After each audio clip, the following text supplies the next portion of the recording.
Hi friends, இப்போ நம்ம Pandya shows பார்க்க போகிறோம். பாண்டிய ஷோஸில் ஒரு வழியாக கோமதி அம்மா மொத்த குடும்பமும் சேர்ந்து திருச்செந்தூரில் காலை வைக்க இப்போ ஒரு பாட்டை போட்டுவிட்டே அவனுமே என்ன பாட்டுன்னு கேட்குறீங்களா? திருச்செந்தூர் முருகா திருச்செந்தூர் முருகான்னு சொல்லுவாங்க.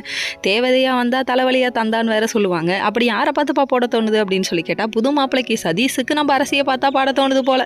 சரி, இது ஒரு பக்கம் இருந்தாலும் அங்கே ஒரு பக்கம் பாண்டிய ஷோஸ் குடும்பத்தில் இருக்கவங்களாம் மொத்த குடும்பமும் ஹாப்பியாக இருக்குது. அதுக்கு காரணம் என்ன நீங்கள் நினைக்கிறீங்க? சதீஷ் பையன் நேரில் போய் எங்கம்மா இப்படி கார் கேட்பாங்கன்னு நான் நினைக்கலங்க. என்னோட சேவிங்ஸை தரேன், நீங்கள் கொடுக்குற மாதிரி கொடுங்க. இப்படி ஒரு பையன் யாருக்காவது கிடைக்குமாப்பா? வாழ்க்கையில் கிடைக்கவே கிடைக்காது. அப்படியே அமுக்குப்பா, கோழி அமுக்கிற மாதிரி அப்படிங்கிற மாதிரி ஆயிடுச்சு.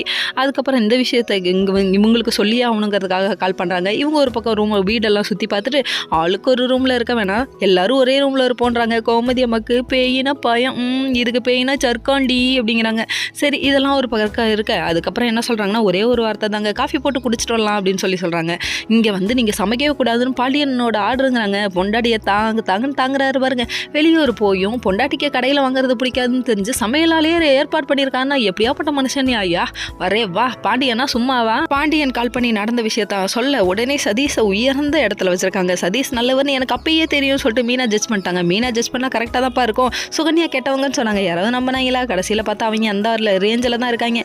ஆனால் நம்ம சதீஷ் தம்பியை ரொம்ப நல்லவர்னு ஆரம்பத்துலேருந்தே சொல்கிறது யாரு? நம்ம மீனா குட்டி தான். சரி, இதெல்லாம் ஒரு பக்கம் இருக்க. சதீஷ் கால் பண்ணுறாரு அரசிக்கு. கால் பண்ணி உங்கள்கிட்ட தனியாக பேசலாமா? நீங்கள் ஏன் பேச மாட்டேங்கிறீங்க, ரெஸ்பான்ஸ் பண்ண மாட்டேங்கிறீங்கன்னு சொல்லி கேட்க, அதுக்கப்புறம் ஒன்றும் இல்லைன்னு சொல்லிட்டு சமாளிச்சாங்க. அப்படி இப்படின்னு மழுப்பினாலும் என்னைக்காவது ஒரு நாள் வெளியே வந்துடுமே. கடைசியில் நேரில் பார்க்கணுன்னே ஆஃப் பண்ணிட்டாங்க. நம்ம தங்கமயில் ஒரு பக்கம் சோகத்தில் இருக்காங்க. ஏன்னா சரவணன்